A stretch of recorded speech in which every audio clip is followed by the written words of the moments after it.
안녕하세요 여러분, 도쿄뮤직입니다. 제가 이틀을 걸쳐서 번개 라이브를 하였는데요.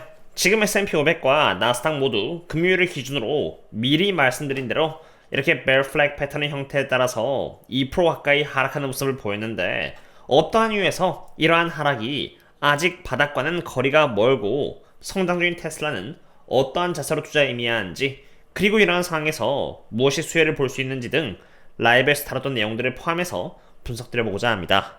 우선 S&P 500은 23년을 시작으로 2년 동안 약간의 하락이 중간중간 있었지만 꾸준히 살아 올라오면서 저점 대비해서 총 72%의 상승을 보여준 상태인데요. 당연히 밸류에이션을 기준으로 S&P 500은 23배의 PE 멀티플을 받고 있는 상태로 지난 10년에 걸쳐서 평균 21.51배를 받아왔기 때문에 하락하였지만 여전히 고평가를 받고 있어 아직 바닥이라고 보기에는 아직 좀 멀었다라고 판단이 되며, S&P 500을 차트 관점에서 바라봤을 때도 bear flag 패턴의 형태로 내려가고 있는 상태로, 여기서 피보나치 패턴을 잡았을 때 만약 100%만큼 이어진다면은 여기 갭이 위치한 5051달러까지 하락해도 이상하지 않은 상태라고 판단이 됩니다. 만약 그렇게 된다면은 S&P 500은 고점 대비해서 약 18% 정도 하락한 것이 되겠습니다. 평소에도 이럴 때를 대비해서 제가 멤버십 분들께 계속 거시경제 분석을 드리면서 투자하는 비중을 보수적으로 잡는 등 이러한 상황에 대비를 해왔는데요. 지금 특히나 거시경제를 잘 보셔야 하는 이유는 S&P 500과 나스닥은 사실 반도체와 빅테크라고 해도 과언이 아니며, 지수가 하방 압력을 받는 과정에서 정말 인기가 많은 반도체와 빅테크들이 함께 하락을 이어나갈 수 있기 때문입니다. 그런 의미에서 조금 더 매크로를 보도록 하겠는데요. 우선 지금 매크로가 움직이는 흐름은 기본적으로 스태그플레이션 방향 쪽입니다. 남색은 인플레이션 서프라이스 인덱스이고 빨간색은 growth surprise index인데요. 매크로 관련 지표들이 한 달에도 여기가 발표되는 과정에서 인플레이션 쪽으로 수치가 발표가 되면은 인플레이션 서프라이스 인덱스는 여기 이렇게 올라가고요. 반대로 GDP 성장률과 같은 성장률 관련된 지표들이 하락하면은 growth surprise index는 반대로 이렇게 하락하는 모습을 보이는데, 지금 딱 그런 모습이 이어지고 있는 상태로 골드만삭스의 스태그플레이션 페어 인덱스의 지표는 이번 PCE 발표와 함께 급등하는 모습을 보였고요. 스태그플레이션의 환경이 올라감에 따라서 반대로 S&P 500은 이렇게 큰 폭으로 하락하는 모습을 보이기 시작한 것입니다. 그럼 구체적으로 연준이 지켜보는 PCE의 지표가 어땠길래 이러한 모습을 보였는지를 보겠는데요. PCE Prices Index Month over Month와 Year over Year의 경우는 컨센에 부합하는 모습을 보여주었지만, 정작 Core PCE Price Index의 경우는 컨센보다 강한 모습을 이렇게 보여주었고요. 추가로 University of Michigan First Year Inflation은 지난달보다 더 높은 5.0%를, 그리고 5 to 10 Year Michigan Inflation 지표는 지난달인 3.9%보다 더 높은 4.1%의 결과값을 보여준 것입니다. 하지만 한 달짜리의 지표만 가지고 보면 안 됩니다. 가는 방향성을 알려면은 과거부터의 흐름을 알아야만 하기에 PC Goods부터 PC Service 그리고 Core PC까지 PC 관련 자료들의 흐름을 갖고 와봤는데요. 한때 인플레이션 하락에 가장 큰 공을 세웠던 PC Goods가 굉장히 빠른 속도로 이렇게 상승을 하고 있다는 것을 볼 수 있고요. PC Goods에서 인플레이션이 지속이 된다면은 서비스와 PC Core 쪽에서도 인플레이션이 이어지는 것은 시간 문제이기 때문에 방향성을 기준으로 보면은 스태그플레이션 쪽으로 가고 있는 것입니다. 물가가 오르고 있다는 것은 사실 PC에서만 찾아볼 수 있는 것이 아닙니다. 이것은 Price Paid Index를 제가 한눈에 보기 좋도록 모아놓은 지표로 Dallas Fed부터 Kansas City 등 Price Paid Index를 발표하는 곳은 제가 다 모아놨는데요. 모든 지표들은 공통적으로 이렇게 물가가 상승하고 있음을 보여주고 있는 것입니다. 즉 이번 하락은 그냥 S&P 500이 많이 올랐으니까 하락하는 그런 하락이 아니라, 미국 정부는 관세를 통해서 불확실성을 가중시키고 그에 따라 기업이 투자 유치를 꺼려하게 되면서 미국 자체적인 성장률이 하락하고요.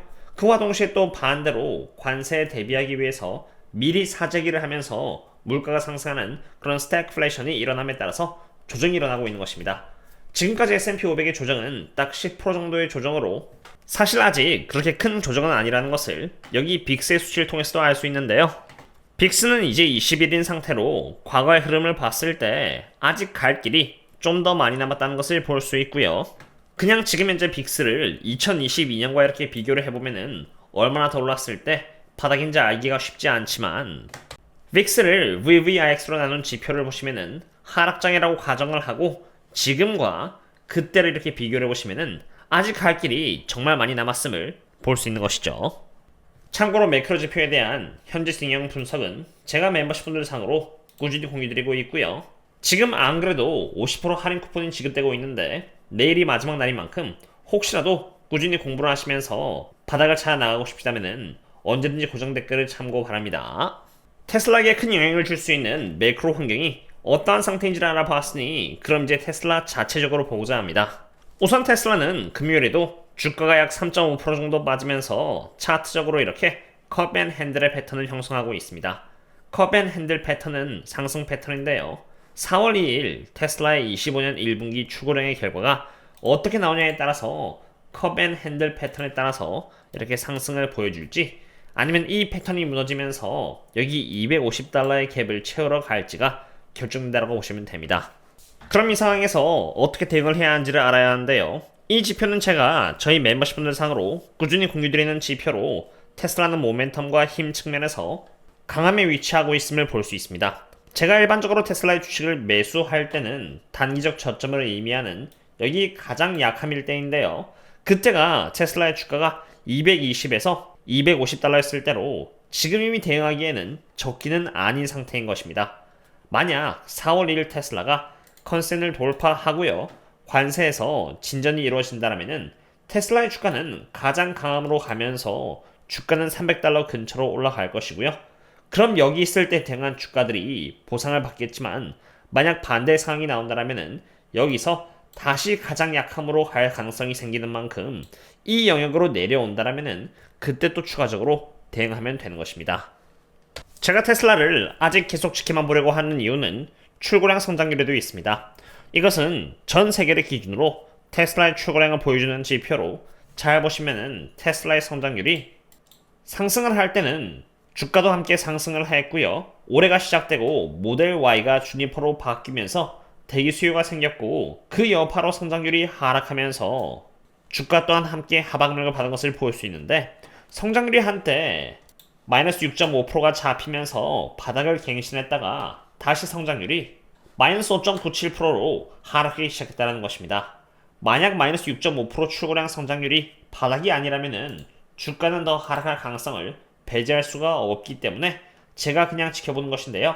이 지표는 매일 업데이트 되는 만큼 제가 계속 지켜보고 있는데 어떤 흐름을 보여주냐에 따라서 주가가 상승하냐 반등하냐가 결정되는 만큼 멤버십 분들께는 꾸준히 공유드리고 있는 지표입니다. 그럼 이제 테슬라를 밸류에이션 관점에서 한번 바라보고자 합니다. 가장 먼저 2019년을 시작으로 차근차근 보도록 하겠는데요.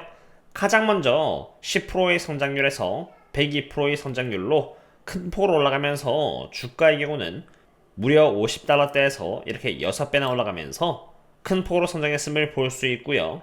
사실 100% 정도의 성장률 대비해서 6배의 주가 상승은 너무 큰 폭인 만큼 어느 정도 조정을 받았다가 그 다음부터 다시 86% 정도의 성장률이 잡히면서 주가는 큰 폭으로 $200에서 2배 더 뛰면서 $400까지 올라가는 모습을 보이게 됩니다. 그러다가 2021년에서 2022년 기준으로는 86%에서 성장률이 25%로 큰 폭으로 줄어듦에 따라 주가가 조정을 받았는데 금리 이슈와 함께 주가가 너무 크게 하락하는 모습을 보였고요. 2023년을 시작으로 과매도했던 만큼 어느 정도 반등에 성공하긴 했지만 성장률이 역성장률인 마이너스 10%를 갱신하면서 주가는 추가로 더 하락하는 모습을 보이게 된 것입니다. 그러다가 마이너스 10%에서 이렇게 성장률이 플러스 12%로 개선이 됨에 따라서 주가는 이렇게 올라가는 모습을 보였는데 트럼프 대통령이 당선이 됨에 따라서 주가는 더 큰 폭으로 올라갔고요. 2025년 예상된 성장률은 12%에서 3%로 줄어듦에 따라서 주가는 하락하였는데 여기서 스태그플레이션의 이유로 주가는 더 하락하면서 이제는 상승할지 하락할지 방향을 앞두고 있는 상태입니다. 4월 2일 트럼프의 관세 정책과 테슬라의 25년 1분기 출고량 실적이 어떻게 되냐에 따라서 단기적인 움직임이 달려있는 상태인데 그것은 어디까지나 단기적인 전망이고요. 좀 더 큰 관점에서 테슬라를 컨센의 기준으로 바라본다면 예상되는 성장률은 이렇게 플러스 3%로 확률적으로 본격적인 상승을 기다리면 여기 23% 정도의 성장률이 기대되는 26년을 시작으로 가능하다고 봅니다. 물론 선반영이 된다면은 25년 하반기가 될 수도 있지만 어쨌든 지금 매크로의 흐름과 테슬라의 기대되는 3% 정도의 성장률은 테슬라의 주가가 꾸준히 우상향하는 시장보다는 그래도 변동성에 노출될 가능성이 높다는 것을 보여주고 있기에 저의 경우는 2025년의 경우는 테슬라가 과매도의 모습을 보여줄 때마다 분할 매수를 하면서 26년 그리고 27년을 위해서 모아나가는 시기라고 생각하고 투자에 임하고자 합니다. 하지만 그렇다고 해서 제가 테슬라에만 투자하는 것은 아닙니다. 전 리스크 관리를 매우 중요시하기 때문에 스태그플레이션이라는 기간대에 좋은 움직임을 보여줄 수 있는 가치들 상으로도 투자를 하고 있는데요. 이 자료는 제가 저희 멤버십분들께 미리 2월 22일 날 사전적으로 공유드린 자료로 도이치뱅크에서 발간한 스태그플레이션이 터진 1970년도에 어떤 주식들이 아웃퍼폼했는지를 보여드렸는데요. 실제로 보시면은 원유인 브렌트 크루드와 실버, 골드 그리고 원유인 WTI가 이렇게 큰 폭으로 아웃퍼폼했음을 볼 수 있다면은 S&P 500은 가장 낮은 리턴을 보여줬음을 볼 수 있습니다. 저는 거시경제와 원유 펀더멘탈을 분석하면서 원유주인 베런을 집중적으로 매수를 해나갔었는데 스태그플레이션의 흐름이 잡히기 시작했고 원유 펀더멘탈이 개선되고 있었으며 그에 따라서 여기 역 헤드앤숄더 패턴이 잡히고 있었고 여기 또 3개의 갭이 이렇게 있는 상태였기 때문에 상승을 예상하고 집중적으로 미리 매집을 하였고요. 그래도 저점 대비해서 41% 정도의 상승을 하였기에 갖고 있는 25% 정도의 비중을 덜어냄으로써 500만원 정도를 수익화하였습니다. 이것은 반도체 ETF인 XLK를 원유 ETF인 XL2로 나눈 지표로 상승을 하면 반도체가 좋고 반대로 하락을 하면은 에너지 섹터가 좋다는 것을 의미하는데 2년 동안 반도체가 원유주를 이렇게 아웃퍼폼했다는 것을 볼 수 있습니다. 그러다가 드디어 상승 추세가 이렇게 꺾이고 하락하면서 본격적으로 원유 섹터가 아웃퍼폼할 수 있게 되었는데요. 다만 원유주에서도 단기적인 조정이 나올 수 있기 때문에 제가 소액 수익 실현을 한 것이고요. 제가 봤을 때 이 상승 추세로 다시 올라가지 않는 이상은 원유주가 계속 아웃퍼폼할 가능성이 높기 때문에 나머지 물량들은 계속 갖고 가면서 미리 대비를 해둔 덕분에 하락장에서도 좋은 흐름을 기대해 보려고 합니다. 오늘은 매크로와 테슬라 그리고 스태그플레이션 환경에서는 어떤 섹터가 좋은 퍼포먼스를 낼 수 있는지 알아보았는데요. 전망이 맞고 틀리고를 떠나서 중요한 것은 꾸준히 공부를 하면서 근거에 기초한 선택을 하는 것이 중요하다고 생각되고요. 부디 4월 2일 좋은 결과가 나오길 바라면서 오늘 마치도록 하겠습니다. 저는 거시경제와 테슬라, 원유, 그리고 그 외의 저평가 기업들을 상으로 신성학기 및 텔레그램과 여기 네이버 프리미엄 컨텐츠에서 꾸준히 제 리포트를 공유드리고 있는데 할인까지 딱 이틀밖에 남지 않았으니 관심 있으시다면 참고해주시면 좋겠고요. 만약 도움이 되셨다면 구독과 좋아요 해주시면 정말 감사하겠습니다. 오늘은 여기까지입니다. 그럼 다음에 또 만나요. See you later.